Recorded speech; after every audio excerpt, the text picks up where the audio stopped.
Welcome to issues Compass. Recent ആയിട്ട് നമ്മുടെ വീഡിയോയുടെ താഴെ ഒരു കമന്റ് വന്നു, LICയിൽ ഇൻവെസ്റ്റ് ചെയ്താൽ ആ പണം അദാനിക്കാണ് പോകുന്നതെന്ന്. ശരിയാണോ? നമുക്ക് ഫാക്ടിന്റെ അടിസ്ഥാനത്തിൽ ഒന്ന് നോക്കിയാലോ.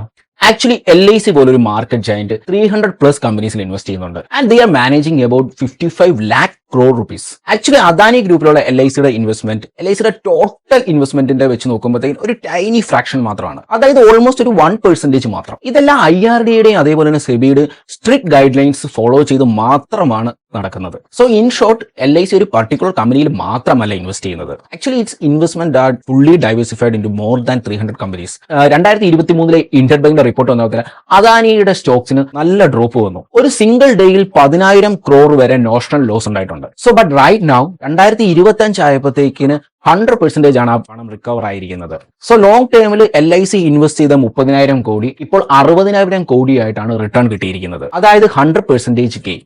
സോ ഇതിൽ നിന്നെല്ലാം LIC ഉണ്ടാക്കുന്ന പ്രോഫിറ്റ് ഇവൻച്വലി അത് പോളിസി ഹോൾഡേഴ്സിലേക്ക് തന്നെയാണ് തിരിച്ചു വരുന്നത്. Annual bonus, final additional bonus, loyalty addition ആയിട്ട് ലഭിക്കുന്നത്. സോ LIC ഏൺ ചെയ്യുമ്പോഴത്തേക്കിന് ഒരു LIC പോളിസി ഹോൾഡർക്ക് തന്നെയാണ് ലാഭം. സോ അതുപോലെ തന്നെ അദാനിയുടെ ഷെയർസ് കൂടിയാലും കുറഞ്ഞാലും നിങ്ങളുടെ മെച്യൂരിറ്റി എമൗണ്ട് എപ്പോഴും സേഫ് ആണ്. കാരണം LIC ഒരു സോവറിൻ ഗ്യാരണ്ടി ഉള്ള ഒരു സ്ഥാപനമാണ്. LICയിൽ നമ്മൾ ഇൻവെസ്റ്റ് ചെയ്യുന്ന പണം ഒരിക്കലും ഡയറക്റ്റ് അദാനിയിലേക്കല്ല പോകുന്നത്. പക്ഷെ നിങ്ങൾ LICയുടെ ഒരു പോളിസി ഹോൾഡർ ആണെങ്കിൽ അദാനിയുടെ പ്രോഫിറ്റിന്റെ ഒരു ഭാഗം LICയിലൂടെ നിങ്ങൾക്ക് ലഭിക്കുകയാണ് ചെയ്യുന്നത്. സോ റൂമേഴ്സ് വേണ്ട, ഫാക്ട്സ് മതി. സോ LIC ഒരു ലൈഫ് ഇൻഷുറൻസ് സ്ഥാപനം മാത്രമല്ല, ഇന്ത്യയുടെ ഒരു ബാക്ക് ബോൺ ആണ്. കാരണം LIC ഇന്ത്യയുടെ 5-year പ്ലാൻ തൊട്ട് റോഡ്സ്, റെയിൽസ്, അതേപോലെ ഡെവലപ്മെന്റ് മേഖലയിൽ ഒരുപാട് കോൺട്രിബ്യൂഷൻ സൈലന്റ് ആയിട്ട് നടത്തിയിട്ടുള്ളതാണ്. സോ ഇതിനെപ്പറ്റി ഒരു ഡീറ്റെയിൽഡ് വീഡിയോ ഞാൻ പിന്നീട് ചെയ്യുന്നതായിരിക്കും. I'm Abhijith Ajith Kumar from Insurance Compass, signing of.